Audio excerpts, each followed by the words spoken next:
Racikan Berita 1. Assalamualaikum warahmatullahi wabarakatuh. Sebentar lagi akan ada press conference mengenai Mr. Saididu. We stand with Saididu.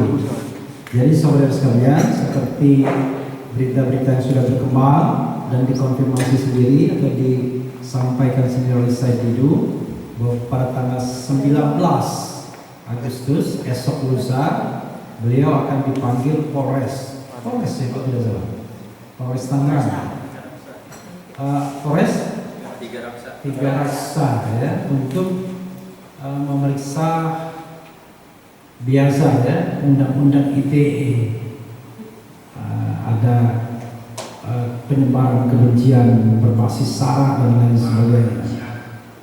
Mantan Sekretaris Kementerian BUMN Muhammad Saididu akan diperiksa polisi karena dituduh melakukan pelanggaran IT setelah perlawanan kerasnya menentang dan membela rakyat yang tergusur dari tanahnya karena proyek strategis nasional. Kabar itu diketahui dari unggahan Saididu di akun X pribadinya. Tokoh nasional yang selalu bersuara lantang membela rakyat kecil itu menegaskan dirinya siap menjalani pemeriksaan. Salam perjuangan. Atas perjuangan untuk membela rakyat dan penyelamatan negara di wilayah PSN PIK 2 dan wilayah lain, saya kembali dipanggil polisi untuk diperiksa di Polresta Tangerang, Kota Tiga Raksa pada tanggal 19 November 2024. Pemeriksaan tersebut atas dasar laporan beberapa pihak, termasuk laporan Ketua Abdesi Kabupaten Tangerang, Mas Kota, dengan tuduhan melanggar undang-undang ITE dalam kurung menghasut tulisnya. Demi membela hak-hak rakyat dari penggusuran paksa, penyelamatan aset negara dan demi keamanan negara, dengan mengucapkan Bismillahirrahmanirrahim, saya akan hadapi proses ini dengan kepala tegak dan berpasrah diri kepada Allah. Lanjutnya. Assalamualaikum warahmatullahi wabarakatuh. Bismillahirrahmanirrahim. Saudara-saudaraku sekalian, Anda sudah melihat ada banner di belakang ya, judulnya tolak kriminalisasi Saididu, ambil alih advokasi rakyat melawan aduan oligarki properti Pantai Indah Kapuk 2. Hal ini tentu saja bukan tanpa alasan, karena menolak kriminalisasi Saididu bersama rakyat, maka kita akan mengambil alih advokasi melawan aduan yang merupakan pengemban properti PIK 2. Saudara-saudaraku sekalian, aktivitas kemerdekaan menyampaikan pendapat di muka umum, termasuk kritik terhadap berbagai kebijakan publik berdampak luas terhadap masyarakat, itu adalah dijamin oleh konstitusi. Setuju ya? Saididu itu melakukan kritik tentang status ya proyek strategi nasional, proyek PIK 2 atau Pantai Indah Kapuk 2 adalah kegiatan yang pasti dijamin oleh konstitusi dan tidak dapat dikriminalisasi. Saudara-saudara sekalian, pemanggilan Saididu oleh institusi kepolisian yang akan berlangsung pada tanggal 19 November 2024 yang akan datang itu harus dikatakan sebagai bentuk kriminalisasi yang tentu saja bertujuan untuk melakukan pembungkaman terhadap kritik atas Pantai Indah Kapuk 2 yang nyata-nyata merampas kedaulatan rakyat Republik Indonesia. Saya masuk pada acara yang kedua, yaitu uraian dari saudara kami, rekan advokat kami, Ahmad Khosudin. Waktu dan tempat kami persilahkan. Alhamdulillah Rabbil Alamin. Nahmaduhu wa nasta'inuhu wa nastaghfiruh wa na'udzu billahi min shururi anfusina wa min sayyiati a'malina. May yahdihillahu fala mudilla lahu wa man yudlil fala hadiya lahu. Asyhadu an la ilaha illallah wahdahu la syarika lahu wa asyhadu anna Muhammadan abduhu wa rasuluhu amma ba'd. Puji syukur kita panjatkan kehadirat Allah, salawat dan salam semoga terlimpah kepada Rasulullah. Saya ucapkan terima kasih yang sebesar-besarnya kepada segenap undangan yang walaupun dalam satu hari sudah memenuhi undangan kami, karena memang acara ini didesain baru kemarin saat kami silaturahmi ke kediaman Bang Saididu. Kesimpulannya adalah bangsa ini tidak boleh sendiri. Karena apa yang dilakukan oleh bangsa ini bukan untuk dan atas kepentingan bangsa ini. Apa yang dilakukan oleh bangsa ini adalah untuk dan kepentingan masyarakat, bangsa dan negara. Karena itulah kita sebagai bagian dari masyarakat, bangsa dan negara tidak boleh membiarkan kezaliman yang sudah ditimpakan kepada masyarakat Banten juga ditimpakan kepada bangsa ini yang sedang menjalankan hak konstitusional. Tadi sudah disinggung, ini ada hak konstitusional dan ada dua hak konstitusional yang sedang dijalankan oleh bangsa ini. Pertama, kemerdekaan menyampaikan pendapat yang dijamin dalam pasal 28 Undang-Undang Dasar 1945. Kedua adalah dalam perspektif akidah Islam. Nanti Buya Fikri bisa lebih merinci. Aktivitas yang dijalankan oleh bangsa itu adalah aktivitas dakwah amar ma'ruf nahi munkar. Dalam Islam itu bukan hanya boleh, bahkan wajib. Sekarang bagaimana mungkin orang yang sedang menjalankan kewajiban di dalam Islam kok tiba-tiba mau dikriminalisasi, mau dipersoalkan, dianggap menghasut, menyebar kebencian, permusuhan, sara, dianggap melakukan pencemaran dan berbagai dalil hukum lainnya menggunakan undang-undang ITE, baik dengan pasal 28 ayat 2 atau pasal 28 ayat 3 yang ancaman pidananya diatur dalam pasal 45 itu minimum ya ada denda dan juga ada maksimum ancaman pidana. Jadi pidananya 6 tahun, dendanya 1 miliar. Nah, berangkat dari kekhawatiran kami karena mohon maaf bahwa Bapak di aparat penegak hukum kadang-kadang kalau sudah pada kesimpulan apakah mau menahan atau tidak, itu kami yang kemudian dianggap tidak paham hukum. Asal ada ancaman di atas 5 tahun ditangkap dan ditahan. Karena itu kita hari ini membersamai dalam rangka untuk memberikan pesan kepada masyarakat, kepada aparat penegak hukum, kepada bangsa dan negara ini bahwa persoalan yang sedang kita hadapi itu bukan bangsa itu. Nah, kembali kalau kita bicara tentang proyek ya strategis nasional yang semestinya substansi atau unsur utama dari PSN itu adalah adanya kepentingan nasional yang bersifat strategik.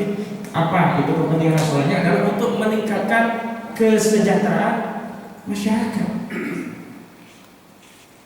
Apa yang terjadi kepada warga di Banten yang terdampak proyek strategis milik Aguan ini? Kenapa saya sebut milik Aguan? Karena Pantai Indah Kapuk II itu pemegang sahamnya ada 2. Salah satunya Aguan atau Sugianto Kusuma dan yang satu adalah Antoni Salim. Beberapa waktu yang lalu ini kan sahamnya cuma ya 1.000, 2.000, 4.000 melesat sampai 18.000 kalau pasar. Qadarullah ya sejak peristiwa ada kecelakaan itu sampai hari ini turun nih sampai di angka 14.000 kemarin terakhir. Artinya kalau ada keuntungan yang paling beruntung adalah pemegang saham siapa? Saudara Sugianto Kusuma dan Antoni Salim. Dan apa yang dirasakan oleh masyarakat? Saya mau tanya, kalau orang punya tanah harga pasarnya 500.000 kemudian diambil secara paksa cuma diganti rugi 50.000 per meter, ini rugi apa rugi? Rugi apa rugi? Jadi di mana orang dianggap sejahtera, meningkatkan kesejahteraan sedangkan tanahnya diambil paksa lalu diberi ganti rugi sekenanya, yang ganti ruginya itu merugikan, harusnya 500.000 hanya jadi 50.000. Apalagi status PSN ini kan kemudian mengubah mekanisme pengadaan tanah yang harusnya murni transaksi jual beli belanja tanah dan di sana harusnya ada negosiasi, berubah menjadi pengadaan tanah untuk kepentingan umum dengan Undang-Undang Nomor 2 Tahun 2012 yang karena ya ini dilabeli PSN semaunya, ini oligarki ini merampas gitu. Tanah dirampas, diuruk, ya dipagari, pemilik tanah silakan ambil ganti rugi sekarang. Makanya di dalam pertemuan ini kita harus menegaskan bahwa apa yang terjadi di proyek Pantai Indah Kapuk itu adalah terjadi perampasan tanah. Kenapa? Karena ada pengambilan tanah dari pemiliknya tanpa keridhaan pemiliknya, maka disebut perampasan. Begitu.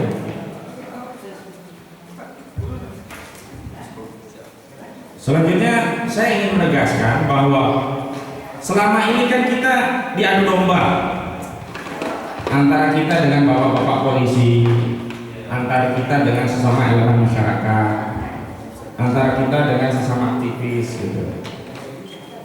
Tapi dalam kasus ini kita harus buka front baru, di mana apa, dalam konteks ya kasus Pantai Indah Kapuk 2 ini kita tidak melihat siapa yang melakukan pengerukan, truk itu milik siapa, keuntungan siapa, tapi kita bicara tentang proyek itu akhirnya ditangani oleh siapa dan siapa yang diuntungkan oleh proyek itu.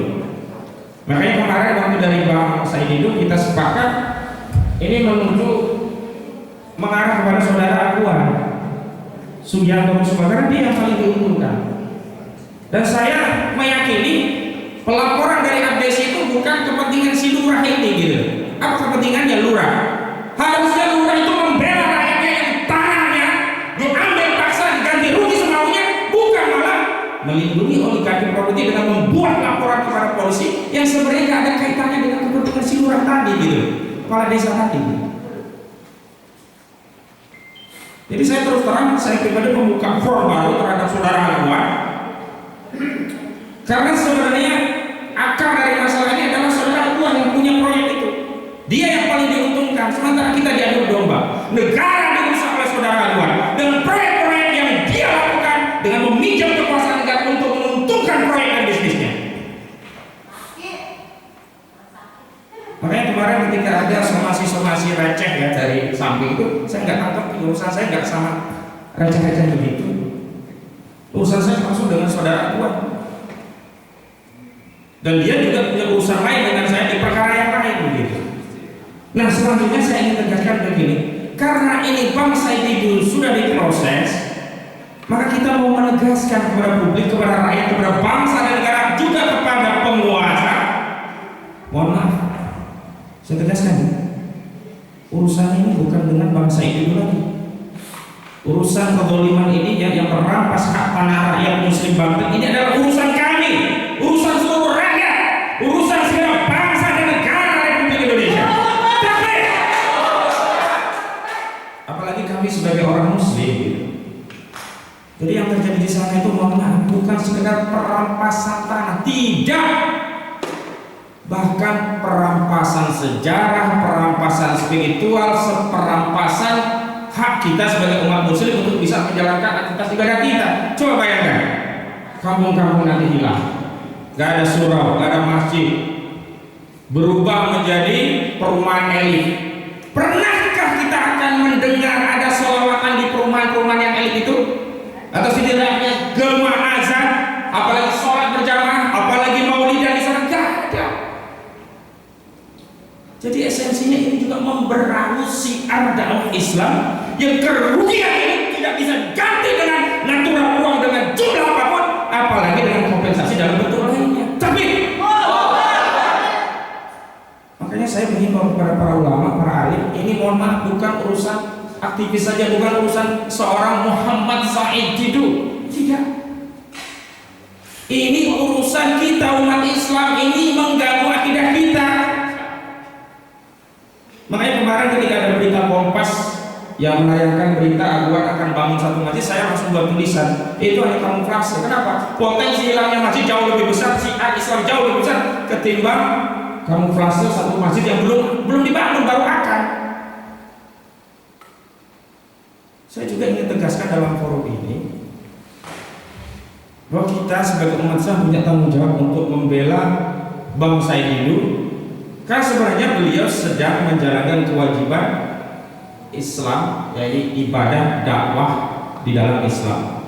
Karena tegas Nabi Muhammad SAW bersabda, "Man ra'a minkum munkaran falyughayyirhu bi yadihi, fa in lam yastati' fa bi lisanihi, fa in lam yastati' fa bi qalbihi, fa dzalika ad'aful iman."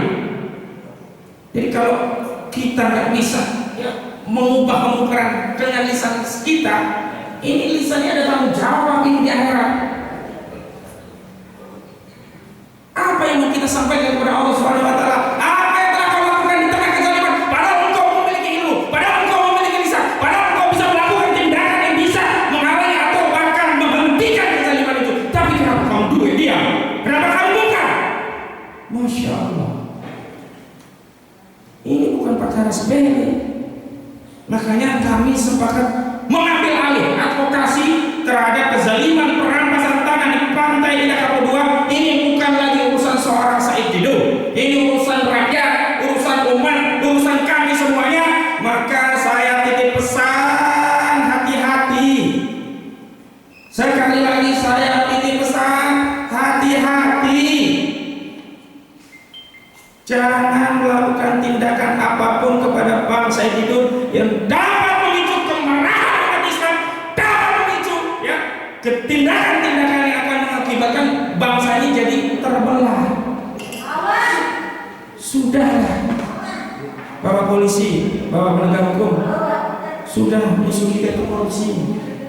Musuh kita itu Cina yang mau mengakai kedaulatan kita dengan dalih klaim 9 dash line.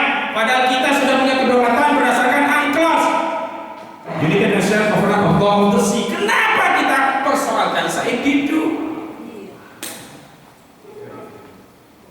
Saya sudah dapat atensi dari banyak tokoh, banyak kalangan. Intinya semua sepakat ini bukan kasus Said Didu, tapi ini kasus kita. Maka kita berdiri sini, nanti di ujung kita akan membacakan pernyataan bersama dalam rangka mengambil alih kasus ini sekaligus menyelamatkan bangsa itu dari kriminalisasi yang dilakukan oleh saudara. Saya tunjuk hidup saudara Aguan. Kenapa saudara Aguan? Karena yang diuntungkan dari proyek saudara Aguan selaku pemegang saham. Gak ada kepentingan itu ambisi itu. Dan saya ingatkan kepada para pejabat, Anda itu digaji oleh rakyat, bukan oleh Aguan. Maka Anda tegakkan amanah sesuai amanah jabatan, karena kita semua kelak akan kembali kepada Allah, dan saat itu kembali kepada Allah. Argumentasi bahwa yang kalian lakukan itu atas perintah Aguan tidak berlaku di hadapan Allah Subhanahu wa ta'ala. Terima kasih. Hari ini hadir banyak sekali. Ada Bapak Ibu Promotor. Beliau ini ketua advokat yang juga mengadvokasi. Kemarin kami sudah bertemu dengan beliau. Terima kasih menunjukkan kehadirannya. Ada Buya Fikri Bareno. Beliau juga kita tunggu nasihat-nasihat agamanya tentang bagaimana mengadvokasi, dan ini merupakan tugas ulama. Inna yasallallahu min ibadihi ulama. Semua yang paling takut di antara hamba adalah ulama, dan ulama harus yang terdepan dakwah amar ma'ruf nahi munkar. Karena tidak ada yang ditakuti oleh ulama kecuali Allah Subhanahu wa ta'ala. Dan ada subhanallah hadir tanpa ibu jadi kita tidak bisa meragukan beliau. Kalau kita masih bisa dipertanyakan karena belum mendapati resiko menjadi pejuang. Kalau beliau sudah nyantri berapa? 7 bulan, 7,5 bulan ya. Tapi kita tidak berharap kita menghadapi seperti beliau. Mudah-mudahan kita semuanya dilindungi oleh Allah Subhanahu wa ta'ala. Saya ingin tegaskan satu hal. Tidak ada yang bisa mencelakakan kita siapapun dan dari makhluk apapun tanpa izin dari Allah Subhanahu wa ta'ala. Jadi kalau di lahul mahfuz kita dicatat kita selamat, tidak ada yang bisa mengganggu. Jangan ngarang takdir sendiri. Kalau saya berjuang nanti ditangkap polisi, kalau berjuang nanti usaha saya macet berjuang. Jangan ngarang takdir sendiri. Allah yang akan menyelamatkan kita. Allah sebagai penolong kita. Jangan pernah takut pada makhluk. Ya ada juga. Saya kata ya Allah nanti membara yang dia kalau ini. Pokoknya di sini membara semua lah. Ada anak lain, ada yang lainnya saya sebut. Dan juga ada Bang Aziz siapa? Advokat persaudaraan Islam yang kita tanpa perlu saya menceritakan kiprah beliau pun kita semua sudah tahu bagaimana beliau. Dan di ujung tentu saja ada Bang Randy Harun yang ini juga dilahirkan melalui Randy Harun Channel. Terima kasih Pak atas kesediaannya untuk merilai atau menyiarkan langsung. Karena memang saya yang bermohon-mohon ini, saya kasih tahu bocoran aja. Saya yang bermohon-mohon, mudah-mudahan Refli Harun bisa ikut menyiarkan acara ini, dan alhamdulillah. Mudah-mudahan juga menjadi pahala jariah karena jangkauan dakwahnya lebih luas sehingga banyak umat rakyat yang tercerahkan, dan mudah-mudahan ini menjadi bekal agar hari Selasa tanggal 17 November 2024 Bang Said itu hanya diperiksa, tapi boleh pulang. Jadi silakan saja kalau diperiksa, tapi tetap harus pulang. Demikian pengantar dari saya, kurang lebih maaf. Assalamualaikum warahmatullahi wabarakatuh. Waalaikumsalam warahmatullahi wabarakatuh. Allahu Akbar. Assalamualaikum warahmatullahi wabarakatuh. Waalaikumsalam. Innal hamdalillah nahmaduhu wa nasta'inuhu wa nastaghfiruh. Lalu kita lihat lagi bagaimana pesan-pesan Allah kepada nabi-nabi terdahulu. Bapak dan Ibu, ternyata seluruh agama yang ada di dunia ini memerintahkan kepada rasul-rasul terdahulu jauh sebelum Nabi Muhammad turun ke muka bumi. Karena Nabi Adam, Nabi Musa, Isa, semuanya diperintahkan oleh Allah untuk melakukan amar ma'ruf nahi munkar di tengah-tengah umat. Dan hari ini kita telah menyaksikan betapa ada seorang tokoh yang punya perhatian terhadap persoalan PIK 2 kita. Lalu dia dipanggil, kalau saya tidak salah hari Selasa besok ya, dipanggil hari Selasa besok. Dan perlu kita tegaskan, pemanggilan kepada Said Didu ini pun menurut kami boleh jadi ini adalah juga merupakan pelanggaran terhadap konstitusi. Kenapa? Karena menyampaikan pendapat di depan umum adalah hak konstitusi setiap warga negara Republik Indonesia ini. Bismillahirrahmanirrahim. Assalamualaikum warahmatullahi wabarakatuh. Ini menjadi satu kemirisan buat kita bersama. Ada orang yang mencoba untuk menegakkan kebenaran, untuk mempertahankan haknya, tapi dikriminalisasi. Dan yang melaporkannya ini aparat, aparatur pemerintah, aparat desa, abdesi, yang seharusnya dia bisa menjadi pelindung untuk warganya, bukan menjadi pelindung bagi oligarki ataupun sekelompok orang yang ingin mencari keuntungan pribadinya. Maka dari itu kita sebagai anak bangsa tergerak untuk bisa membantu membersamai apa yang berlaku terjadi pada saudara kita tersebut. Tadi sudah dibacakan ayatnya oleh Ustaz Buya Fikri Parino, wal takum minkum ummatan yad'una ilal khair wa ya'muruna bil ma'rufin wa yanhauna 'anil munkar wa ulaika humul muflihun. Hendaklah ada segolongan di antara kalian untuk melakukan kebaikan, mencegah daripada kemunkaran. Wa ulaika humul muflihun, dan mereka itulah orang-orang yang beruntung. Ini janji Allah. Jadi orang yang melakukan amar ma'ruf nahi munkar inilah adalah orang-orang yang beruntung. Nah, ini yang sudah dilakukan oleh Bang Said itu, dan kita ingin juga menjadi orang yang beruntung, maka kita harus ikut bersama untuk melakukan amar ma'ruf nahi munkar. Maka dari itu kepada segenap komponen bangsa, kepada segenap anak bangsa yang masih mempunyai rasa idealisme, nasionalisme, ayo saatnya kita bergerak bersatu.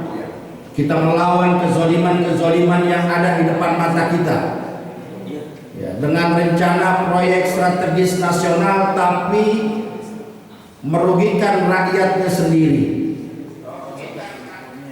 Ini persis sama dengan Israel ini, mencaplok negara orang untuk bikin negara mereka sendiri. Tapi ini sayangnya di Indonesia, tanah airnya sendiri dicaplok tapi buat orang lain. Dan kemarin kawan-kawan sudah bergerak ke sana. Ternyata bukan PIK 1, PIK 2, sudah ada PIK 3. Ini sudah berdiri, kawan-kawan sudah investigasi, sudah ngobrol, bahkan sudah bertanya kepada satpamnya. Ya ini PIK 3, siapa yang ada di situ? Raffi Ahmad.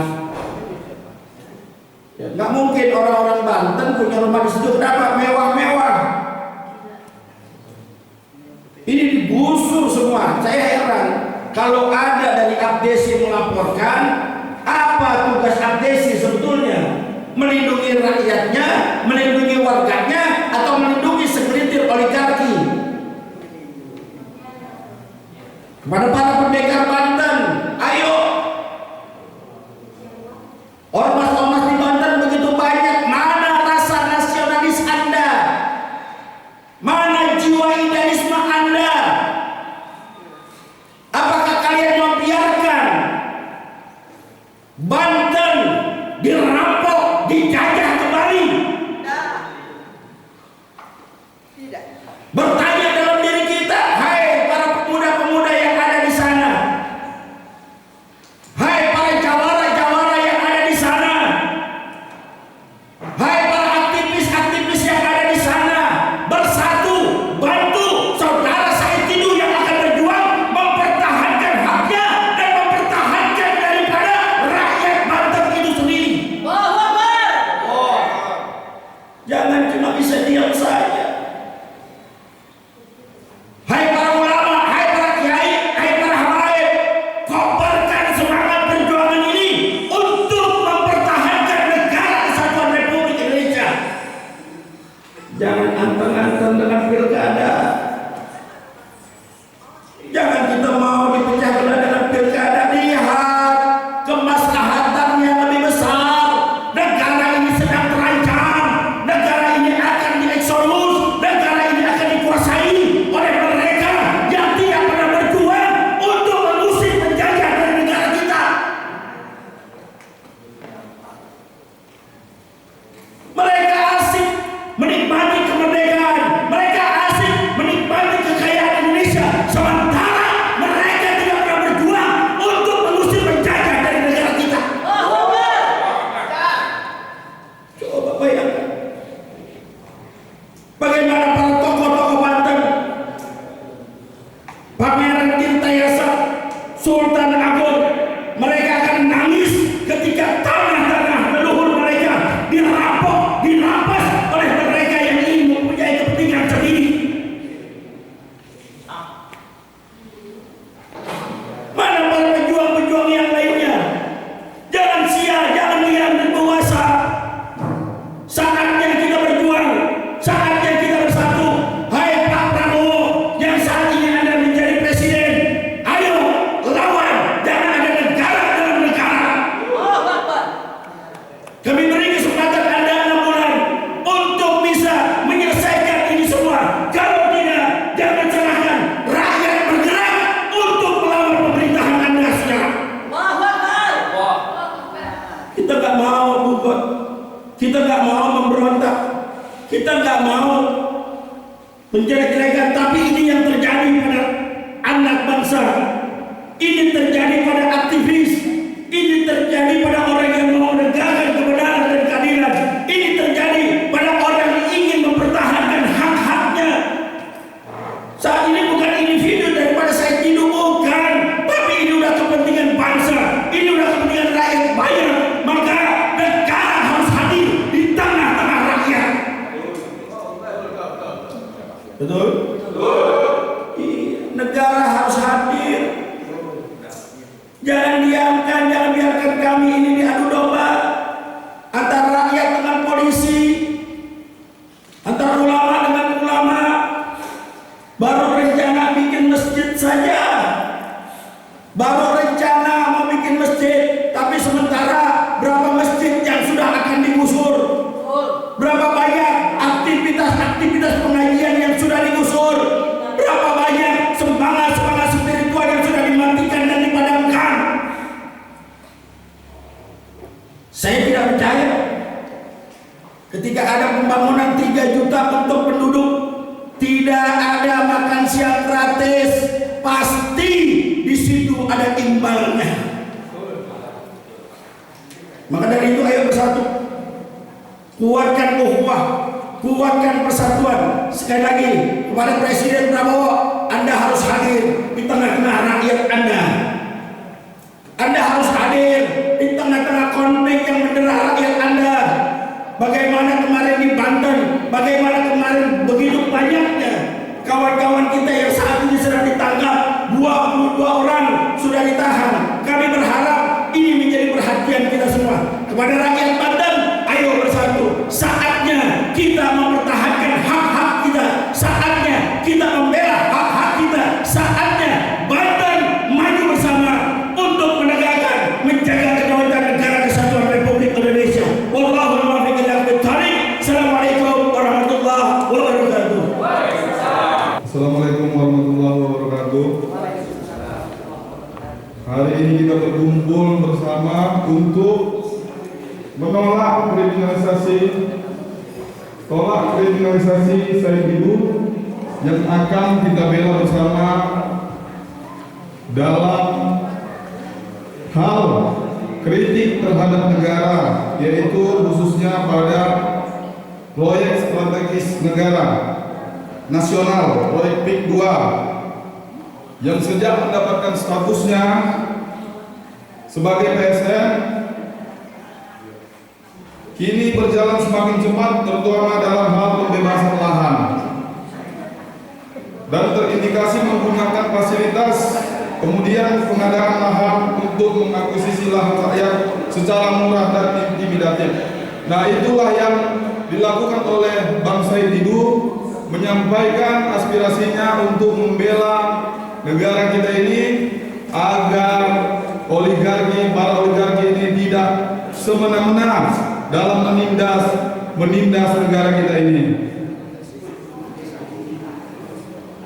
Maka pandangan saya sebagai advokat adalah hendaknya Polri sebagai penegak hukum di negara Indonesia ini harus bijaksana dan tidak pandang bulu dalam menegakkan keadilan. Bahkan yang menganggap merugikan atau mengusik para oligarki tersebut akan segera ditindak, sedangkan orang-orang yang mengharapkan keadilan seakan-akan tidak digubris sama sekali. Terima kasih. Begitu, sekian dari saya. Assalamualaikum warahmatullahi wabarakatuh. Waalaikumsalam warahmatullahi wabarakatuh. Assalamualaikum warahmatullahi wabarakatuh. Terkait dengan kasus Pak Said Didu saat ini, saya dan tim sebenarnya kami semua di sini menyayangkan di rezim yang baru ini dugaan kriminalisasi penggunaan instrumen hukum atas hal-hal atau pihak-pihak yang memang menyuarakan pendapat yang kemudian bertentangan dengan kepentingan oligarki kemudian dikriminalisasi. Ini menurut saya yang patut kita sayangkan, dan suara ini harus sampai kepada istana, kepada pemegang tampuk kekuasaan, supaya hal ini tidak berlanjut dan tidak menjadi presiden buruk ke depannya. Khawatirnya kalau awalnya sudah begini, maka kelanjutannya akan terulang lagi. Dan ini 5 tahun, ini membahayakan untuk umat dan masyarakat. Ini yang saya harus sampaikan untuk mengawali pernyataan ini. Kemudian yang kedua adalah saya mau, karena dari sisi hukum, tapi saya coba mau sampaikan sisi yang sederhana aja. Nggak perlu ribet. Mungkin ini kenapa sih? Mungkin ada yang bilang, oh iya benar Pak Said Didu itu memang provokasi. Jangan lupa, Pak Said Didu ini adalah salah satu pemilik lahan di daerah tersebut.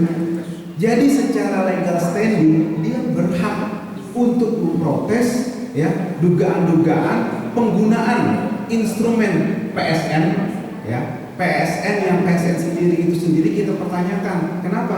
Karena PIK 2 yang memang menjadi salah satu masuk ke dalam PSN itu ternyata mayoritas itu dikelola oleh PT PANI, di mana mayoritas dari PT PANI itu pemiliknya adalah diduga Agung Sedayu Gunawan dan juga Salim Grupnya Antoni Salim. Nah, kemudian digunakan untuk kepentingan yang tentu saja bisnis, kan begitu. Namanya juga pengusaha. Nah, maksud saya bagaimana bisa ya Pak Said Didu yang secara individu memiliki legal standing di situ menyuarakan keberatannya atas masuknya lahan dia kemudian dikelola oleh masuk dalam PSN tersebut, ya rugi loh. Kenapa? Ya, satu, dalam PSN itu kita tahu sendiri ganti ruginya akan sangat murah. Diduga seperti itu. Yang kedua, dugaannya adalah NJOP yang turun. Kemudian yang ketiga adalah penggusuran paksa yang diduga akan terjadi. Di situ ada intimidasi, ada kriminalisasi, dan segala macam yang negatif. Ini yang diprotes oleh Pak Said Didu. Kemudian dia dilaporkan atas penyuaran-penyuaran pendapat yang seharusnya dilindungi oleh undang-undang. Harusnya suara masyarakat yang dirugikan tadi itu kemudian ditampung oleh masyarakat, oleh pemangku kekuasaan, termasuk yang diduga pelapor ini, bukan malah mengkriminalisasi kemudian melaporkan dia. Harusnya dipanggil, ditanya apa kerugiannya, dia sebagai perwakilan dari penguasa kemudian membantu menyelesaikan masalah ini, bukan malah mempermasalahkan apa yang jadi masalah dari rakyat itu sendiri. Ini menurut saya sudah penggiringan opini yang negatif juga terhadap Pak Said Didu yang harus kita lawan. Artinya Pak Said Didu di sini menyuarakan kepentingan dia yang dirugikan, kemudian dilaporkan oleh orang yang harusnya menampung, ya, menyelesaikan permasalahannya dia. Ini menurut saya hal yang ironis yang masyarakat harus tahu kemana harus mengadu lagi kalau penguasanya seperti ini gitu. Nah, kemudian selanjutnya pihak kepolisian juga saya sangat sayangkan menerima begitu saja. Harusnya kan ada mediasi gitu kan. Ini masalah masyarakat yang menyuarakan keberatannya atas proyek yang merugikan dia. Kecuali Pak Said Didu lahannya di Bojong, dari mana dia lahannya di situ gitu loh. Nah kemudian dia suarakan itu dan itu mengandung nilai kebenaran juga. Harusnya ditampung oleh pihak penguasa, oleh masyarakat, oleh kepolisian, bukan malah dikriminalisasi seperti ini. Ini yang masyarakat mesti tahu kenapa Pak Said Didu ini diduga dikriminalisasi, karena caranya seperti ini. Yang selanjutnya saya sampaikan, ini menurut saya mirip-mirip penjajahan juga. Bagaimana dulu VOC datang ke Indonesia, ke Nusantara, kemudian mendekati penguasa-penguasa lokal, mencaplok wilayah-wilayah itu dengan kolaborasi dengan penguasa-penguasa lokal sehingga menindas rakyat. Ini menurut saya penjajahan jilid 2 yang harus kita hentikan. Masyarakat harus tahu semua ini dan Pak Prabowo harus menghentikan tentu saja sebagai presiden dan penguasa. Demikian yang saya bisa sampaikan. Ini harus kita lawan kriminalisasi ini, dan juga masyarakat harus tahu kalau kita tidak melawan maka kita bakal jadi korban berikutnya di kemudian hari, dan kita harus lawan ini semuanya. Demikian, billahi taufiq wal hidayah. Assalamualaikum warahmatullahi wabarakatuh. Waalaikumsalam warahmatullahi wabarakatuh. Assalamualaikum warahmatullahi wabarakatuh. Masih atas kesempatannya rekan saya ini dan senior saya dan rekan-rekan advokat di belakang.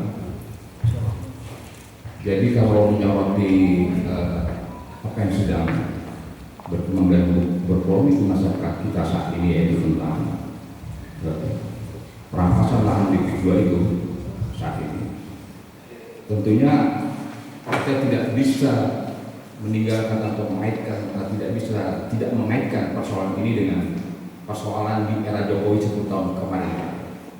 Kenapa? Ini seperti ada berkesinambungan soalnya, karena peraturan pemerintah yang berkaitan dengan proyek PIK 2 itu ditelurkan atau diputuskan pada era Jokowi. Sebentar lagi aja.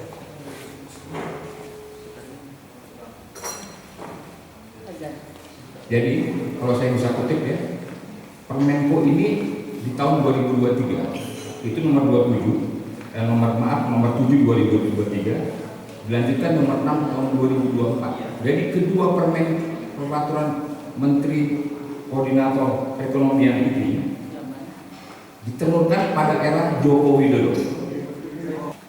Jadi kita coba mengacu pada kajian-kajian yang di era pemerintahan Jokowi pada saat itu 10 tahun gitu ya.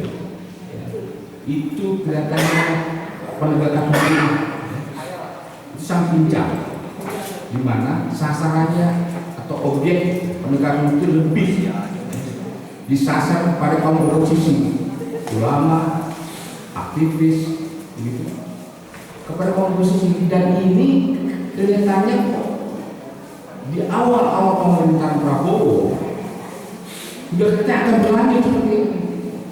Dengan pertama ada kasusnya siapa? Ex-menteri itu, ya, ex-menteri yang diperiksa juga itu, Lembo. Pertama Lembo di awal tahun ini, di awal periode pemerintahan Prabowo. Kemudian akan berlanjut walaupun dari tahap penyidikan, yaitu Bapak Said Didu, kan begitu. Tentunya kita berharap terhadap komitmen seorang Presiden Prabowo di awal-awal itu, di awal-awal pemerintahannya, beliau akan tegak lurus pada penegak hukum. Siapapun yang terindikasi melakukan pelanggaran hukum akan diperiksa, diadili, tidak pandang bulu, kan begitu. Oleh sebab itu, walaupun kita beranggapan menganggap bahwa ada para menterinya, ada mungkin perkiraan kita ada lebih dari 10 orang yang terindikasi kasus pada masa lampau, ya mungkin harus diperiksa juga, mungkin seperti itu. Nah, kalau kita kaitkan persoalan yang menimpa saudara kita Bapak Said Didu, tentu ini tidak terlepas dari kasus era pemerintahan Jokowi 10 tahun yang lalu. Sepertinya terkesan era pemerintahan Prabowo ini jangan sampai melanjutkan kebijakan-kebijakan Jokowi, ya, yang sangat diskriminatif, tidak mengenal hukum, tidak pandang bulu siapapun yang kira-kira bertolak belakang atau berlawanan dengan kebijakannya, itu diperiksa, dipenjarakan seperti itu. Dan kita tidak berharap soal Said Didu juga akan menimpa hal kepada beliau. Seorang Said Didu itu sebetulnya adalah seorang tokoh yang berusaha untuk membela hak-hak dan kebenaran masyarakatnya, tidak dan kepentingan untuk pembelaannya pribadinya. Karena walaupun beliau adalah hanya sedikit di daerah Pantai Indah Kapuk itu, tapi lebih kepada mayoritas penduduk Pondok Indah Kapuk itu untuk tidak tergusur begitu saja dengan suatu pelanggaran hukum. Seperti misalnya saya kutip ya, sebetulnya di dalam Perpres nomor 52 tahun 2022 tentang penanganan dampak sosial masyarakat atas tanah diidentifikasikan sebagai tanah musnah. Klausulnya seperti ini, tanah musnah dalam rangka pembangunan untuk kepentingan umum. Nah, apakah wilayah Pondok Indah Kapuk itu dianggap sebagai tanah musnah? Sementara jelas konglomerat si Aguan dan kawan-kawan itu akan membuat atau memperlakukan tanah di Pondok Indah Kapuk itu ada untuk pembangunan developer real estate-nya yang sebesar sekian ribu hektar itu.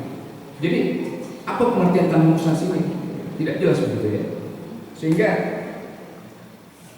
dampak sosial kemasyarakatan untuk pelaksanaan pembangunan kabupaten umum itu seperti apa definisi daripada peraturan presiden itu? Nah, ini semua kelihatan terjadi kontroversial ya, antara ketentuan-ketentuan peraturan presiden ya, Perpres maupun keputusan Menteri Kepmen terhadap undang-undang di atasnya, terutama pada pasal 33 Undang-Undang Dasar 45 ya, segala tanah dan kekayaan alam di dalamnya itu digunakan untuk sebesar-besarnya kemampuan rakyat. Ini jelas-jelas berlawanan dengan UUD 45 seperti itu. Dan fenomena ini terhadap saudara kita Bapak Said Didu yang depannya akan diperiksa, kita wajib mengawal, ya, membersamai beliau dan ikut, terutama dari kita teman-teman dari advokat begitu. Jangan sampai beliau kembali lagi dikriminalisasi terhadap seperti tokoh-tokoh yang terdahulu. Demikian pendapat saya sementara ini. Terima kasih. Assalamualaikum warahmatullahi wabarakatuh. Terima kasih rekan senior kami, rekan advokat Jujun Purwanto.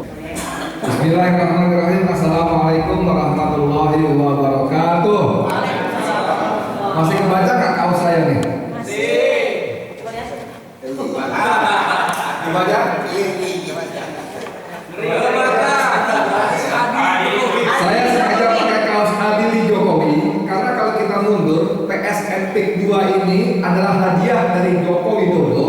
ketika menjadi presiden yang diterbitkan Perpresnya 2 hari setelah pengumuman kemenangan Pilpres Prabowo Gibran. Jokowi menaikkan Perpres memberikan PIK 2 dan BSD sebagai status PSN. Dan kita menanggapi bahwa ini adalah balas jasa Jokowi atas jasa Aguan dan kawan-kawan memenangkan Pilpresnya. Karena kita tahu Pilpres itu memakan dana yang sangat-sangat besar. Di samping di luar bansos uang kita, uang rakyat, uang APBN yang digelontorkan secara brutal untuk memenangkan kelompok yang ini. Dan hadiahnya adalah PSN. Dan setelah itu kita kemudian mengetahui bagaimana rakyat Banten khususnya menjadi terzalimi. Ya, saya sempat debat kecil dengan rekan Ahmad Hozimuddin ketika dia menggunakan istilah rakyat dirampas tangannya. Saya bilang enggak lah, rakyat dibayar walaupun harganya murah. Itu namanya dirampas. Perampasan adalah pengambil alihan hak dari orang yang tidak ridho. Nah, kalimatnya begitu. Saya sempat debat tapi iya benar juga dia. Makanya saya bilang oh iya oke benar. Jadi dirampas tanahnya. Nah, ini ada dosa Pak Joko Widodo. Salah satu saja. Ada rempang, ya, ini baru bicara soal PSN aja ya. Belum dosa yang lainnya seperti kata Ahmad Hozimuddin lagi. Pak saya bulan-bulan deklarasinya dia terus ya. Tempo hari kita bikin acara Ahmad Hozimuddin dia mengatakan kalau dokumen dosa-dosa Jokowi kepada bangsa dan rakyat saya ditumpuk maka akan mencapai rembulan. Sekali nggak? Itu diulang sama siapa namanya?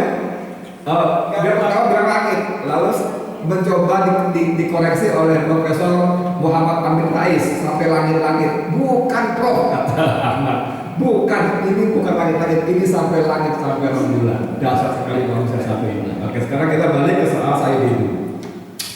Alhamdulillah teman-teman sekalian, warga negara Republik Indonesia yang berakal waras, berotak cerdas dan berhati nurani yang masih hidup ya. Masalah saya itu sudah bergeser. Kemarin kita kumpul dengan sejumlah tokoh dan sepakat rakyat Banten khususnya mengambil alih kasus ini. Jadi kali ini tanggung jawab seperti kata MC kita yang luar biasa, merdeka. Belum ini itu bahwa advokasinya sudah diambil alih menjadi milik publik. Dan sejak 2 hari yang lalu sejumlah tokoh sudah bikin video-video pendek ya.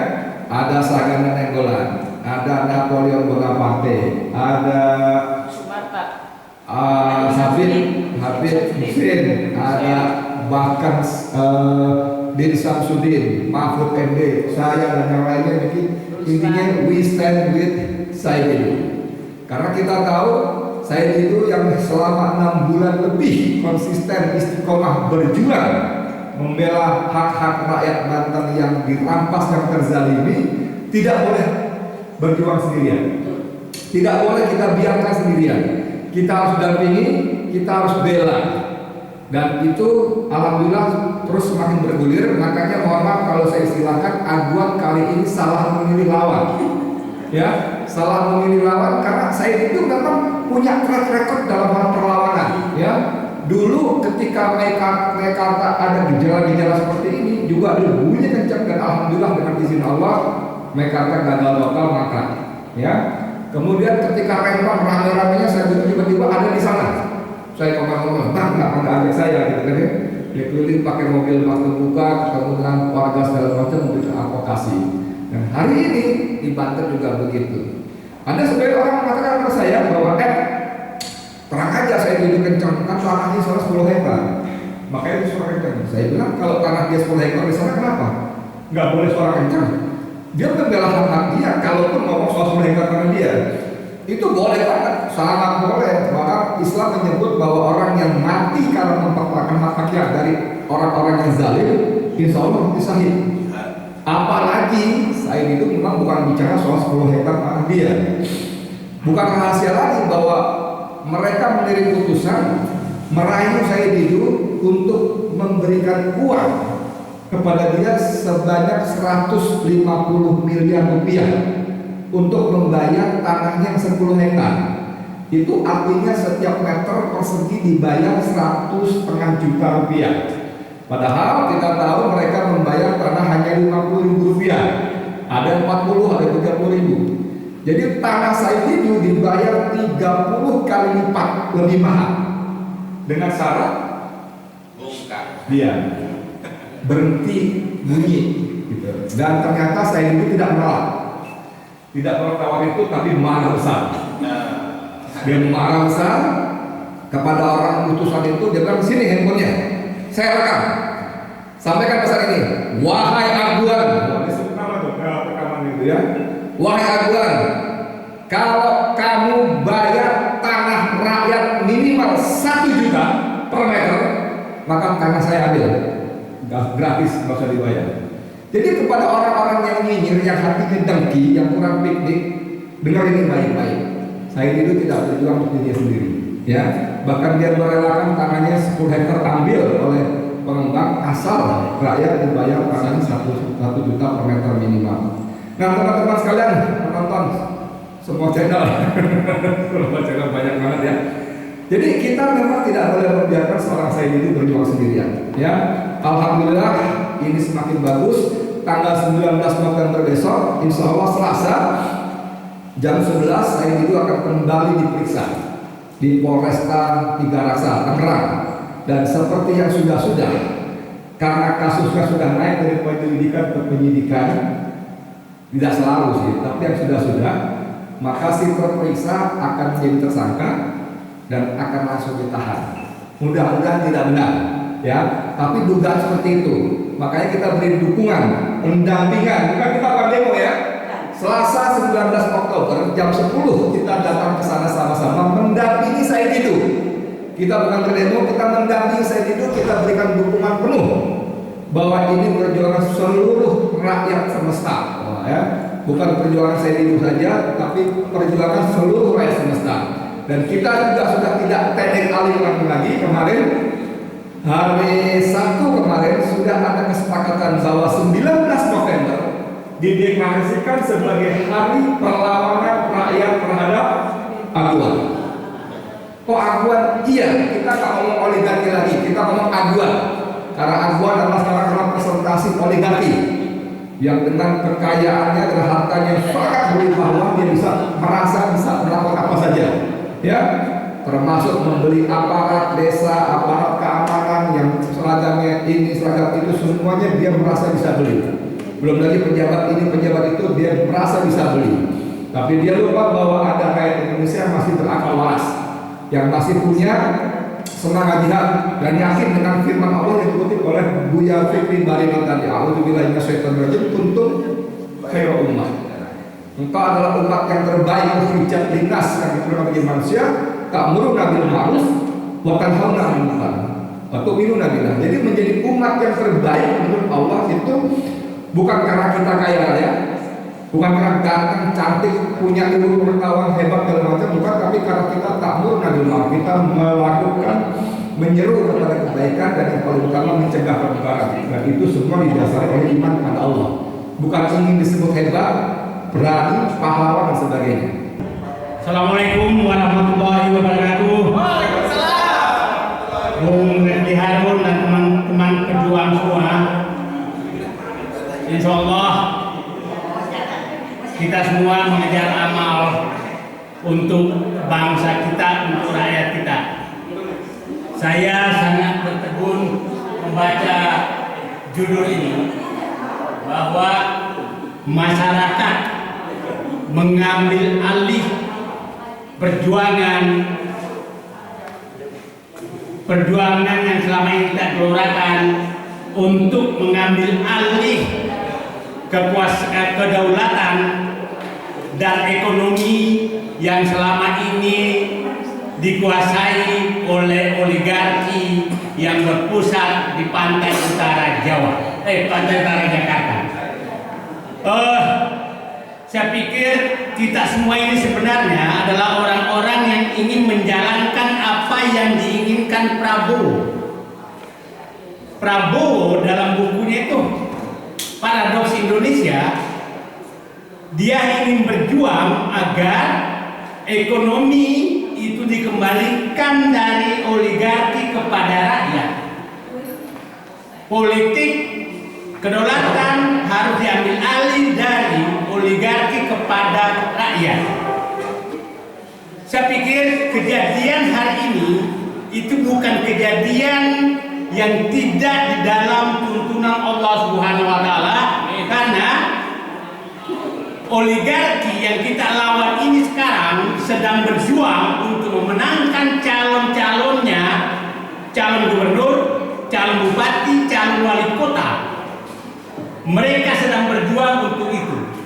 Nah, apabila dia berhasil, maka Indonesia semakin dikuasai. Nah, saya kasus PSN PIK 2 ini adalah kasus yang sangat telanjang, tapi kasus seperti ini banyak sekali terjadi. Yang melakukan, kita tahu bahwa pada saat Bung Karno, Pak Harto dan seterusnya, para oligarki ini itu hanya menebang pohon, tidak mengambil tanahnya. Sekarang sejak Pak Jokowi jadi presiden, itu tanah rakyat yang diambil, bukan lagi tambang yang diambil, tanahnya juga diambil.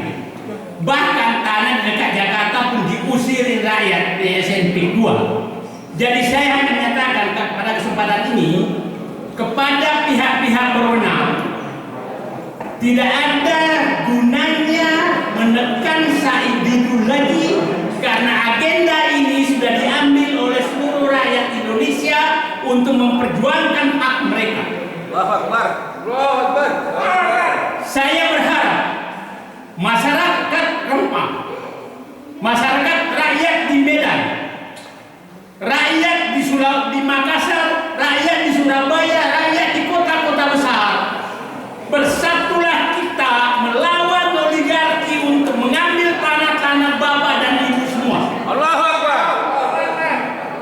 Rakyat di Sulawesi, rakyat di Papua, rakyat di Maluku, rakyat di Kalimantan, mari kita bersatu untuk melawan mereka, para oligarki ini mengambil tambang-tambang yang ada di Pulau Bapak.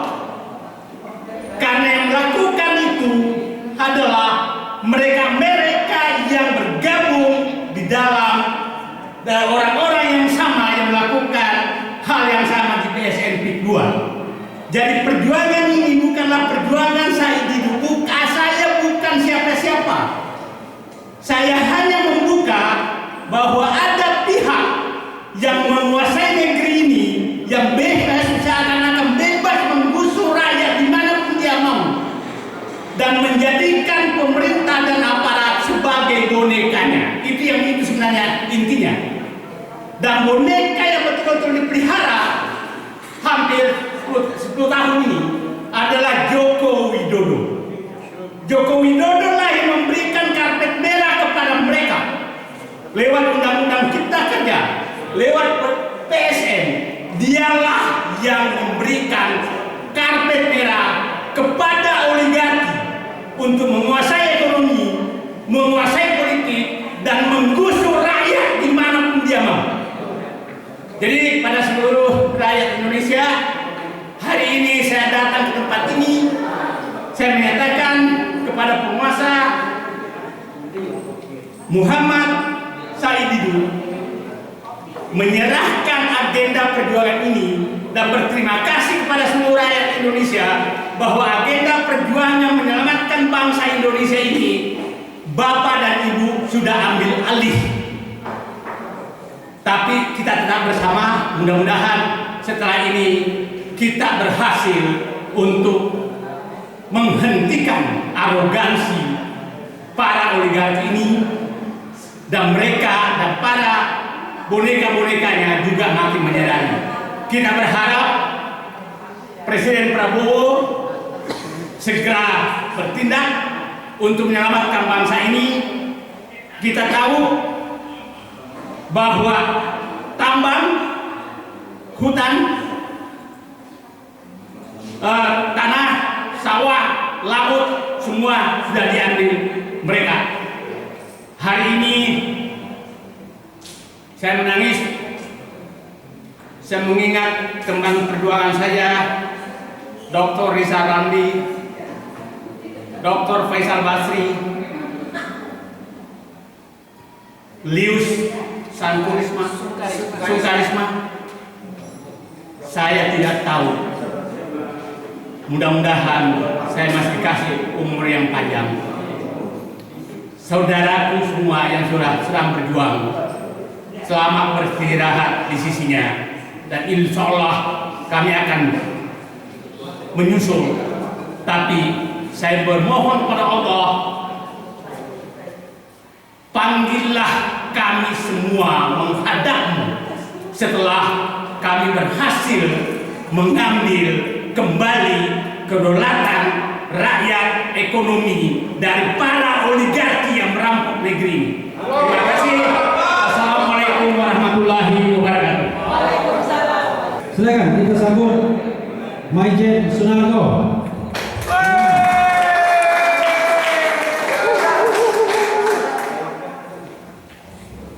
Assalamualaikum warahmatullahi wabarakatuh. Salam sejahtera buat kita semua. Merdeka! Merdeka!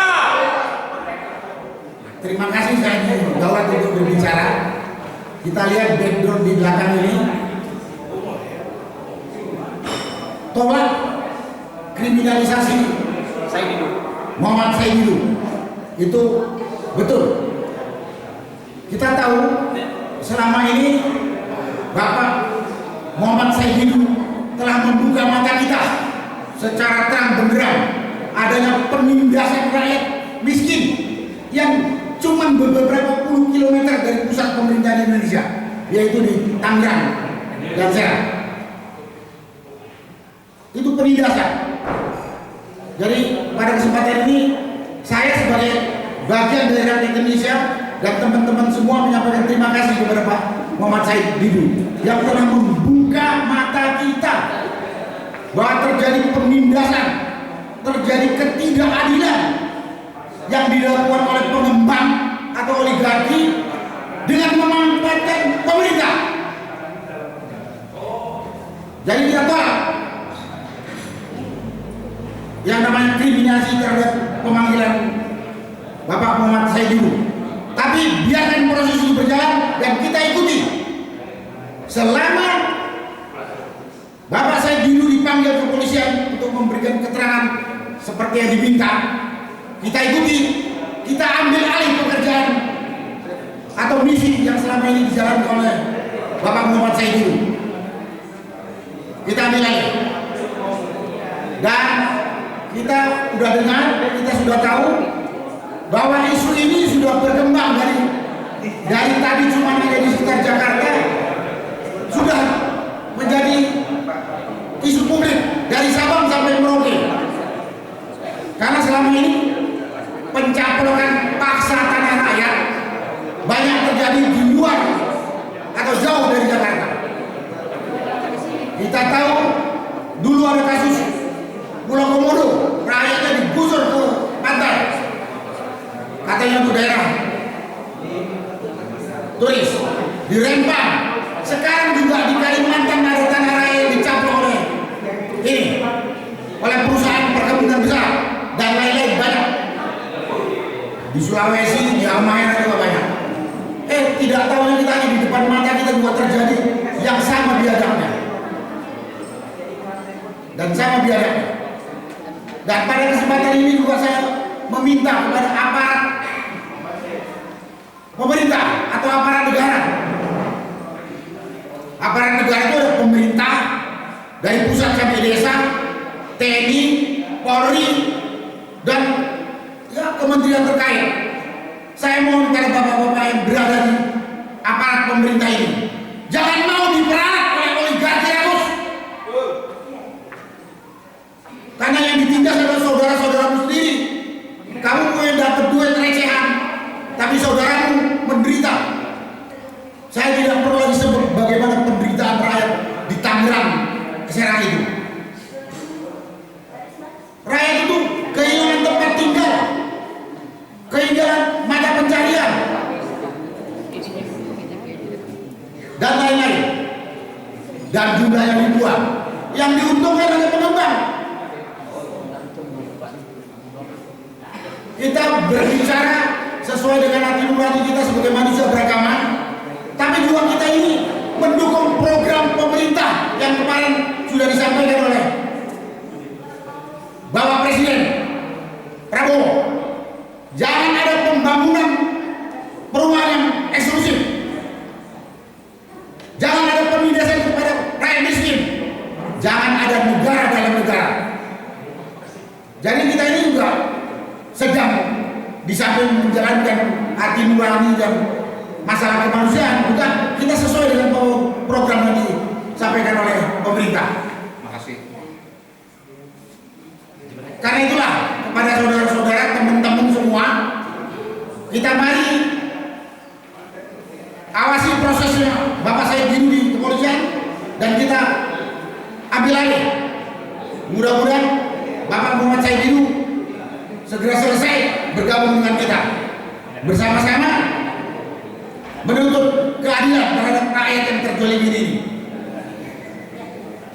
Sekalian pada kesempatan ini yang perlu, karena saya lihat sendiri penindasan yang terjadi di mana saja,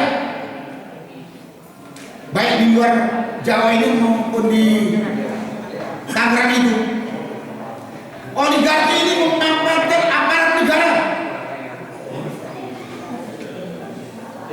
baik pemerintah daerah, kepolisian terutama, ya TNI, ya unit-unit kementerian terkait. Pada kesempatan ini saya berharap, saya mohon, saya ingatkan, jangan para aparat negara ini mau diperalat, mau dibayar oleh oligark atau pengembang rakus ini untuk menindas rakyat.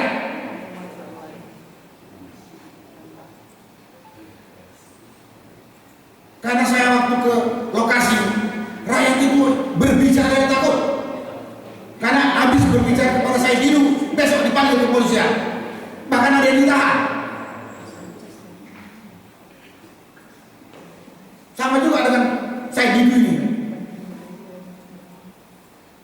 bicara fakta untuk menyampaikan koreksi demi kebaikan kehidupan rakyat berbangsa dan bernegara.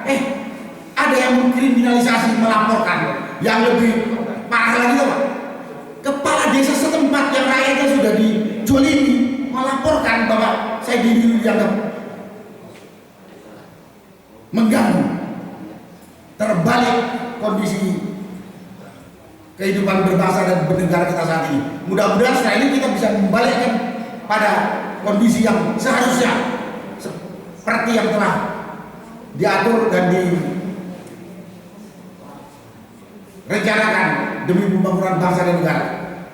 Itulah yang bisa saya sampaikan pada kesempatan siang ini. Sekali lagi, kita tolak kriminalisasi, kita lanjutkan perjuangan Pak Said Didu agar PIK 2 PSN dibatalkan demi keadilan, demi memperkecil gap atau jarak antara orang miskin dan orang kaya. Kita ini jarak antara miskin dan kaya sudah cukup jauh. Ya, kita selalu dengar bahwa harta kekayaan atau aset nasional ini 75% atau 80% dikuasai nggak sampai 10% orang Indonesia. Itulah yang namanya oligarki. Sekarang diperbesar lagi itu jarak dengan penindasan pemilik lahan yang diusir di PIK 2 ini. Mudah-mudahan yang saya sampaikan ini menyentuh hati, pikiran, nurani aparat yang digunakan oleh oligark rakus ini. Dan para oligark rakus ini sadari, kau juga manusia. Dan yang kau jolim ini juga manusia. Jangan sewenang-wenang karena merasa kaya dan kuat. Pada waktunya dunia ini berputar. Kalau nyesal terlambat. Sebelum terjadi penyesalan, sadari. Itulah yang kami harapkan. Terima kasih. Wassalamualaikum warahmatullahi wabarakatuh. Terima kasih Bang Refri. Assalamualaikum warahmatullahi wabarakatuh. Alhamdulillah. Amin. Muhammad. Jadi yang akan saya sampaikan ini adalah ditujukan kepada seluruh rakyat Indonesia yang masih konsisten untuk tegaknya negara ini sesuai dengan komitmen pendiri bangsa, Pancasila, konstitusi, dan peraturan yang berlaku. Yang kedua, saya tunjukkan kepada yang namanya Presiden Prabowo Subianto. Jadi ini dua fokus apa yang saya sampaikan ini untuk mereka perhatikan.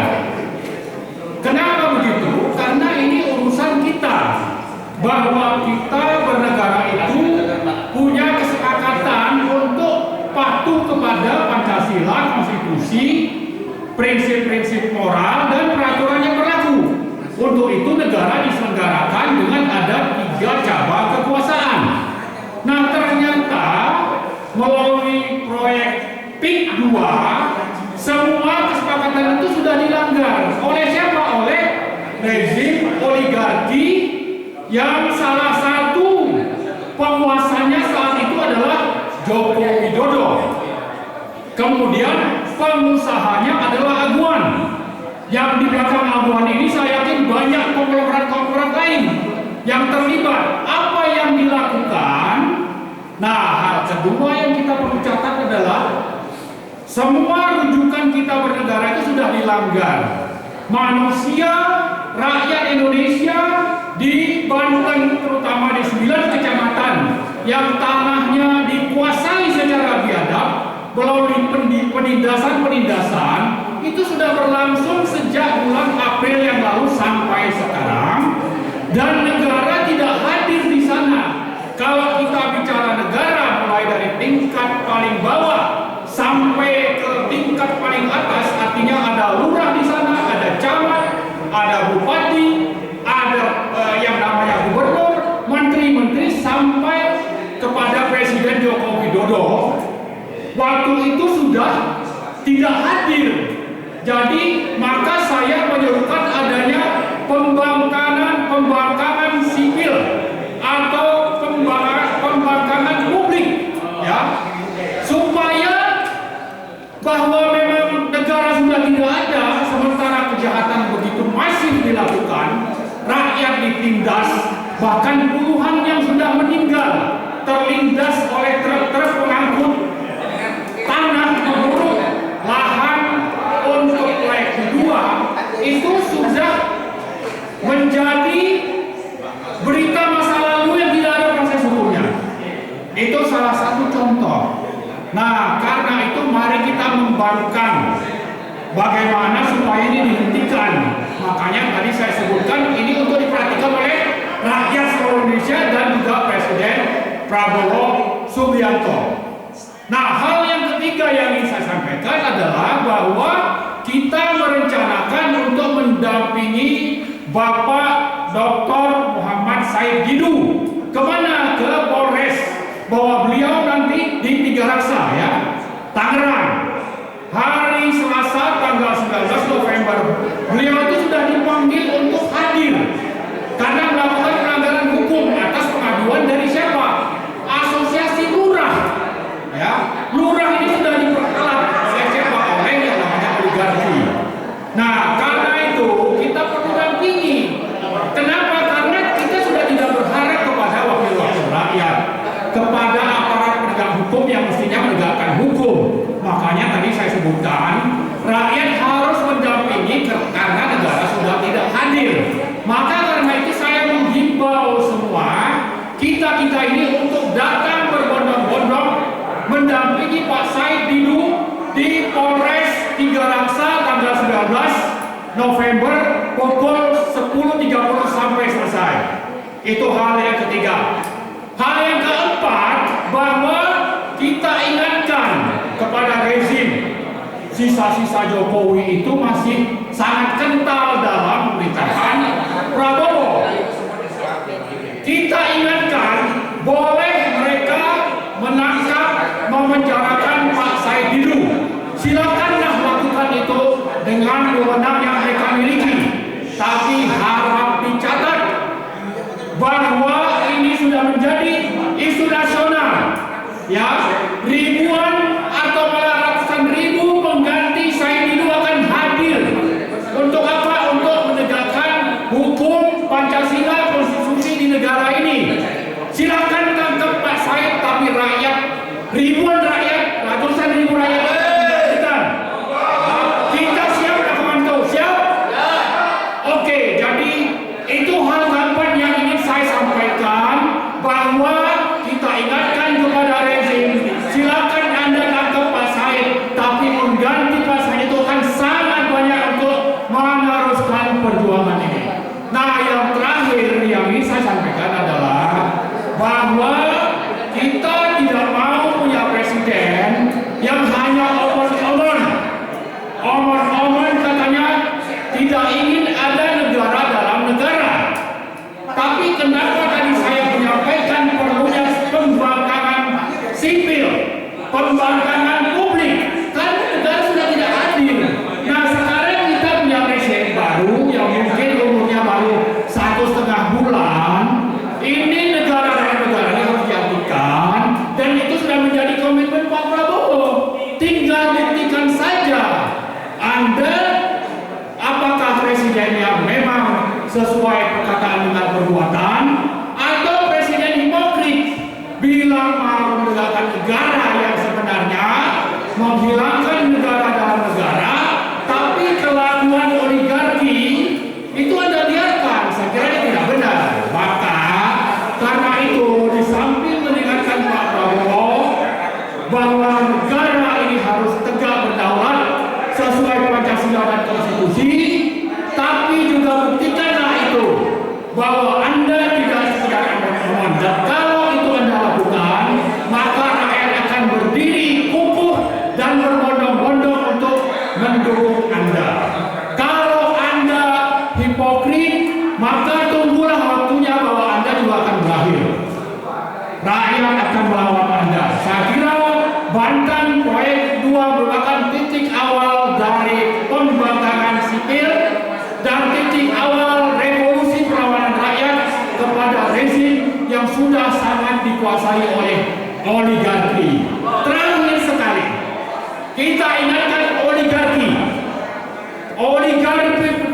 oligarki pendukung Jokowi, dan ingin bercokol terus dalam pemerintahan Prabowo untuk menghentikan proyek-proyek atau praktek-praktek yang melanggar hukum dan kemanusiaan. Oligarki, sekali lagi kita ingatkan, berhentilah memihak rezim sambil menindas rakyat.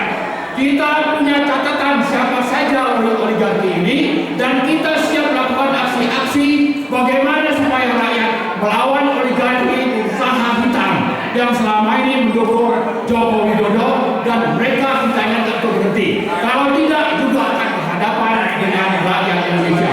Saya kira itu saja. Terima kasih. Assalamualaikum warahmatullahi wabarakatuh. Allahu Akbar. Iskaliman al-Muluk Saidan. Merdeka. Kita bangsa Indonesia dalam masalah yang besar. Bukan saja sekedar penjajahan, tetapi terjadi akan penghilangan Indonesia apabila rakyat tidak berjuang. Jadi apabila dikatakan tolak kriminalisasi Said Didu, ya, Pak Said Didu itu pejuang. Beliau paham sekali. Beliau itu sudah dibayang-bayangi oleh malaikat, ya, melakukan kejahatan ini. Kita masyarakat Indonesia harus mendapat kemuliaan yang sama. Ini tanggung jawab kita. Penjajahan sudah begitu jauh, dan para elit-elit pada diam. Kita tahu kemenangan di Aceh misalnya, konon bisa bangkit rakyat karena ada penyair yang menyairkan perjuangan-perjuangan dan melahirkan 1000 rencong. Bangsa Indonesia juga merdeka sangat lama karena para elit-elit lama membawa rakyat membangkitkan untuk melakukan perlawanan. Apa yang kita lakukan semua ini adalah membangkitkan perlawanan. Apa Anda tidak melihat bahwa negara kita sudah dijajah begitu jauh? dijajah oleh para oligarki yang telah mempengaruhi elit yang dinamakan negara korporasi. Negara korporasi adalah negara yang dikuasai oleh oligarki dan para penguasa, menjadi objeknya adalah rakyat. Apabila kita tidak mempertahankan dan tidak memperjuangkan, punahlah kita. Allah sangat menghargai orang-orang yang berjuang. Maka kita harus meneriakkan, kita harus mengajak, karena gelombang perlawanan memerlukan suatu perjuangan bersama yang besar. Kita ingatkan kepada negara, Indonesia ini kaya. Apabila negara tidak mengerti bagaimana bisa membangkitkan negeri ini, seolah-olah hanya ada di bawah ketiak dari para oligarki. Negara harus memberikan pekerjaan kepada swasta, jangan swasta yang mengatur negara. Tidak sudi kita negara ya diatur oleh oligarki. Kita mempunyai kekayaan. Di atas kita berdiri ini, di bawah ya, tempat kita duduk, semua terhimpun sebuah kekayaan yang tidak dimiliki oleh negara manapun. Mengapa kita masih diacak-acak oleh rezim pada saat itu, masih melakukan hutang yang sangat besar, menyengsarakan rakyat, mengenakan pajak dan lain sebagainya? Sadarlah wahai para pemimpin partai yang Anda sudah diacak-acak, pemimpin agama yang Anda sudah diacak-acak oleh seorang bahlil yang memberikan tambak-tambak, dan kita seolah-olah berebutan bertekuk lutut di bawah bahlil. Maka kita ingatkan Prabowo bahwa menteri-menteri yang dipaksakan oleh Anda itu adalah menteri-menteri yang bermasalah bagi rakyat. Apabila Anda tidak mengeluarkan, tidak mewaspadai mereka, mereka akan memboikot Anda. Maka kita minta kepada seluruh bangsa rakyat Indonesia untuk bangkit bersama melawan, terutama kelihatan sekali yang akan ada masalah beberapa minggu di depan ini atau Selasa besok seorang pahlawan dari PIK 2 ya, yaitu Pak Muhammad Said Didu akan dipanggil, dan kita semua harus mengawal. Kami serukan kepada seluruh rakyat Indonesia yang sempat ke Tangerang, besok kita harus mengawal, dan kita tidak sudi apabila Said Didu ditahan pada saat pemeriksaan besok. Takbir! Kita harus menampingi, bukan salah seorang Said Didu, tetapi ini adalah keberhasilan kita di PIK 2 yang katanya konon PIK 2 kita tahu adalah proyek nasional yang diada-adakan, yang jangan-jangan ada imbal di situ, yaitu Bapak Presiden yang jangan-jangan punya saham di situ. Maka kita harus tolak dan kita harus bagikan kepada rakyat. Ya. Kita lihat apa itu di PIK 1. Kita lihat apabila masuk PIK 1 itu seperti masuk sebuah negara baru, ya, yang tidak semua orang bisa masuk. Dan termasuk di PIK 2 sekarang ini seperti dibuat seperti kayak di Gaza, di tembok besar, dan rakyat tidak bisa masuk ke sana. Ini penjajahan tanpa peperangan dan kita diam di tengahnya. Maka rakyat tidak boleh diam, kita harus melawan. Ya. Jadi kita rebut, kita minta perjuangan yang dilakukan oleh Pak Said Didu menjadi perjuangan rakyat, perjuangan kita semua. Jangan dibiarkan Pak Said Didu berjuang sendiri, dan sudah saatnya ketika berterima kasih pada para tokoh sebuah mengatakan I stand with Said Didu. Beginilah kita tunggu tanggal hari Selasa, kita semua hadir untuk mendampingi, tidak sudi pahlawan kita dihardik oleh satu kepolisian yang mungkin saja di belakangnya adalah aguan itu. Takbir. Assalamualaikum warahmatullahi wabarakatuh. Bismillahirrahmanirrahim. Pernyataan bersama advokat, tokoh dan ulama nasional tentang lawan kriminalisasi terhadap Said Didu. Bersama rakyat kami ambil alih advokasi melawan aguan sang oligarki properti PIK 2. Sebagaimana dikabarkan media, Muhammad Said Didu akan kembali diperiksa oleh penyidik Polres Kabupaten Tangerang di Tiga Raksa pada hari Selasa tanggal 19 November 2024 sehubungan dengan aktivitasnya menggunakan hak konstitusional untuk berpendapat di muka umum. sebagai bentuk advokasi publik atas terjadinya kasus perampasan tanah rakyat berdalih proyek strategis nasional yang terjadi di Pantai Indah Kapuk II. Berkenaan dengan hal itu, kami advokat, ulama dan tokoh nasional menyampaikan sikap dan pandangan hukum sebagai berikut. Pertama, proyek strategis nasional adalah proyek atau program yang dilaksanakan oleh instansi pemerintah dan atau badan usaha yang memiliki sifat strategis untuk peningkatan pertumbuhan dan pemerataan pembangunan dalam rangka meningkatkan kesejahteraan masyarakat dan pengembangan daerah. Pantai Indah Kapuk II tidak memenuhi kualifikasi sebagai proyek strategis nasional karena tidak bertujuan untuk meningkatkan pertumbuhan dan pemerataan pembangunan dalam rangka meningkatkan kesejahteraan masyarakat dan pembangunan daerah. Proyek PIK II tidak ada hubungannya dengan upaya peningkatan kesejahteraan masyarakat dan pembangunan daerah, melainkan hanya proyek oligarki properti yang bertujuan menciptakan lahan bisnis untuk membangun properti demi tujuan keuntungan atau laba korporasi yang hanya meningkatkan keuntungan bagi para pemegang saham. Kedua, rakyat yang terdampak proyek PIK II tidak akan mendapatkan keuntungan karena bukan pemegang saham. Sebaliknya, rakyat terdampak dirugikan karena dipaksa menyerahkan lahannya dengan dalih dibebaskan untuk kepentingan umum. Kerugian yang dialami rakyat meliputi kerugian finansial, kerugian sosial hingga kerugian spiritual. Kerugian spiritual berupa hilangnya syiar dakwah Islam, hilangnya aktivitas ibadah umat Islam, hilangnya syiar maulid, ratiban, pengajian hingga sholat berjamaah karena lokasi terdampak akan digusur dan dijadikan kawasan perumahan elit yang berdampak pada hilangnya masjid, musola, hilangnya perkampungan dan komunitas masyarakat Banten yang coraknya Islami, yang mana nilai kerugiannya tidak bisa dikompensasi dengan nominal uang berapapun jumlahnya atau dengan kompensasi berapapun dan dalam bentuk apapun, apalagi hanya dengan rencana aguan membangun satu masjid. Ketiga, praktik pembebasan lahan PIK II yang menggunakan metode pengadaan lahan untuk kepentingan umum hanya diganti rugi dan dititipkan secara konsinyasi di pengadilan bagi yang menolak, bertentangan dengan Undang-Undang Nomor 2 Tahun 2012 tentang pengadaan tanah untuk kepentingan umum, junto Undang-Undang Nomor 6 Tahun 2023 tentang Cipta Kerja. Dalam ketentuan pasal 1 ayat 6 Undang-Undang Nomor 2 Tahun 2012 tentang pengadaan tanah untuk kepentingan umum, ditegaskan bahwa kepentingan umum adalah kepentingan bangsa, negara, dan masyarakat yang harus diwujudkan oleh pemerintah dan digunakan sebesar-besarnya untuk kemakmuran rakyat.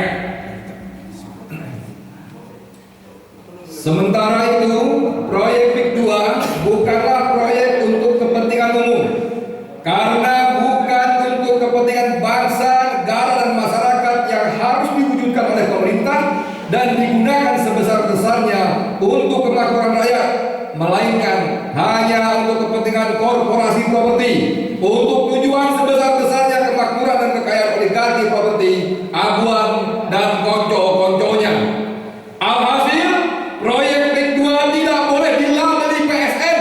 Lalu cara membebaskan lahan yang menggunakan ketentuan Undang-Undang Nomor 2 Tahun 2012 tentang pengadaan tanah untuk kepentingan umum, yang langsung mengambil tanah rakyat tanpa negosiasi dengan dalih untuk kepentingan umum. PIK II murni proyek swasta, tidak ada kaitannya dengan kepentingan negara, sehingga status PSN yang diberikan negara harus dicabut karena bertentangan dengan undang-undang.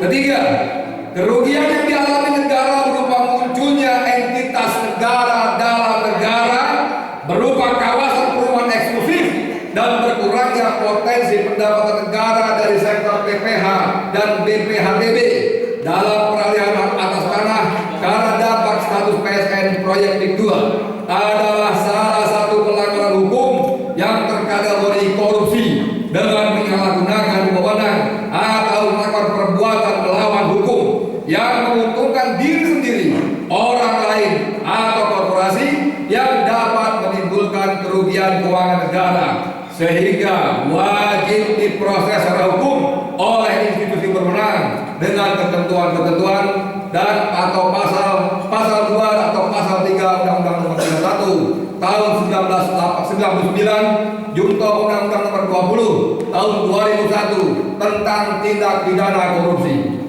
Keempat, Saudara Muhammad Said Didu dalam kasus ini hanyalah seorang warga negara yang sedang menjalankan aktivitas menyampaikan pendapat di muka umum yang merupakan hak konstitusional yang dijamin oleh pasal 28 Undang-Undang Dasar 1945.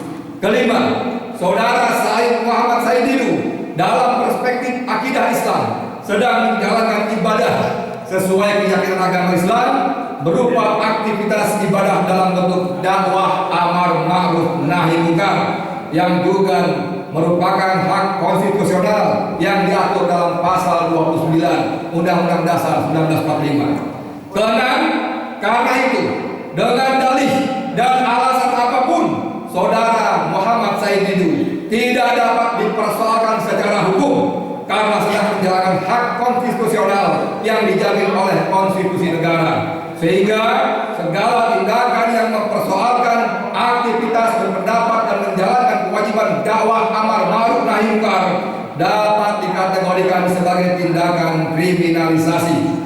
Ketujuh, kami menolak upaya kriminalisasi terhadap Saudara Muhammad Said Didu. Kami menduga kuat bahwa sampai derajat meyakini apa yang menimpa Saudara Muhammad Said Didu adalah bagian upaya yang dilakukan Saudara Sugianto Kusumo alias Aguan yang merupakan pengembang di proyek PIK 2 untuk membungkam setiap aktivitas kritik terhadap proyek PIK 2. Karena dalam proyek PIK 2 Saudara Aguan adalah pihak yang paling diuntungkan dari aktivitas bisnis properti di kawasan PIK 2. Berdasarkan hal-hal tersebut sebagaimana dikemukakan di atas, maka kami advokat, ulama, dan tokoh nasional menyampaikan tuntutan sebagai berikut.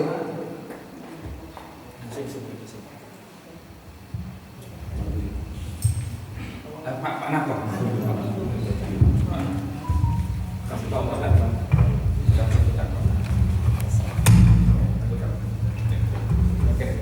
Satu, kami menuntut kepada pemerintah CQ Presiden Prabowo Subianto untuk segera membatalkan status PSN pada proyek PIK 2 dan mengembalikan kedaulatan tanah seluruh rakyat Indonesia.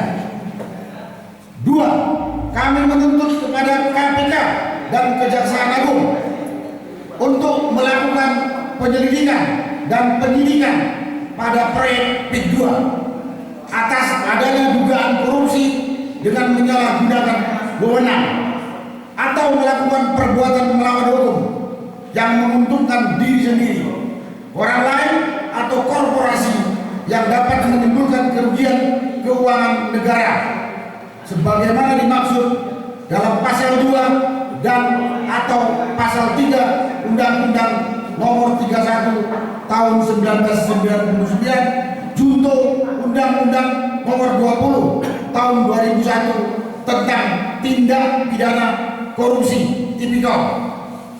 3. Kami menuntut agar Kepala Kepolisian Negara Republik Indonesia CQ Polres Kabupaten Tangerang untuk segera mengakhiri kriminalisasi terhadap Saudara Muhammad Said Didu. Takbir! 4. Kami bersama segenap elemen rakyat menyatakan mengambil alih dan terlibat langsung dalam advokasi perampasan tanah rakyat di proyek PIK 2 sekaligus menyeru kepada segenap rakyat untuk melawan entitas negara dalam negara yang sedang mengangkangi negeri ini. Demikian pernyataan ini dan tuntutan disampaikan Jakarta 17 Desember 2024.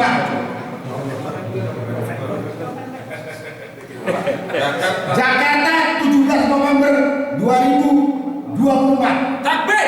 Takbir! Takbir! Merdeka! Merdeka! Oke, cukup. Terima kasih. Nanti diedit kan gampang ya. Kita bisa pakai lagi. Pak,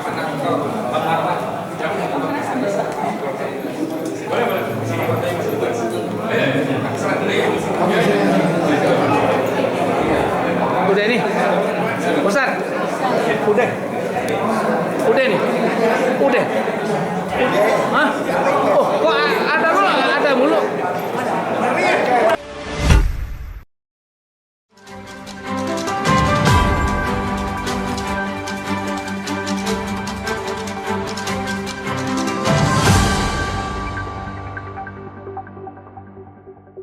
Racikan Berita 1